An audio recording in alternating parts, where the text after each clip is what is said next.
Assalamualaikum warahmatullahi wabarakatuh. Sampurasun, saya Deunda Sinastiti. Pada kesempatan ini akan menyampaikan pemaparan mengenai merancang pembelajaran berdiferensiasi materi dongeng pada mata pelajaran Bahasa Sunda kelas 10.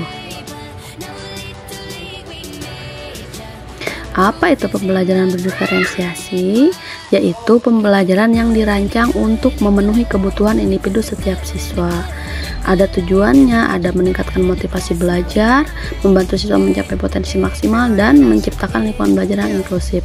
Prinsip dasarnya yaitu guru menyiapkan berbagai aktivitas pembelajaran yang sesuai dengan tingkat kesiapan, guru memberikan tugas yang sesuai dengan minat dan gaya belajar siswa, dan guru memberikan produk akhir yang berbeda-beda sesuai dengan minat dan bakat siswa. Mengapa penting? Yang pertama, karena setiap siswa itu unik, memiliki gaya belajar, minat, dan kemampuan yang berbeda.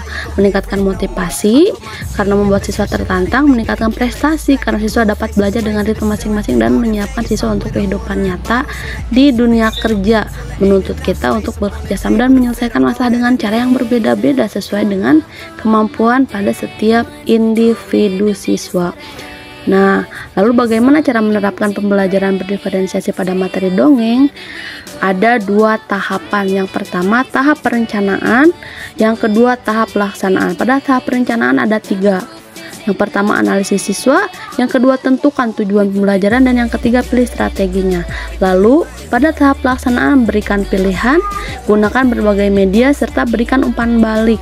Berikan umpan balik yang konstruktif kepada setiap siswa yang memiliki gaya belajar berbeda. Nah, aktivitas pembelajaran berdiferensiasi itu bisa dibedakan berdasarkan 3 hal, yaitu diferensiasi konten, menyediakan teks dongeng dengan tingkat kesulitan yang berbeda, serta memberikan sumber bacaan tambahan yang berkaitan dengan dongeng, jadi kontennya yang harus berbeda.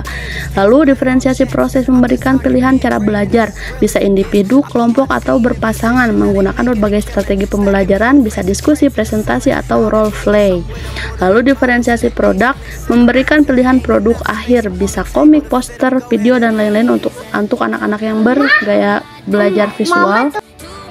Nah, setelah mendengarkan pemaparan berikut, yuk coba kita refleksikan Bapak Ibu guru yang hebat dengan cara menjawab pertanyaan-pertanyaan pada tayangan video berikut.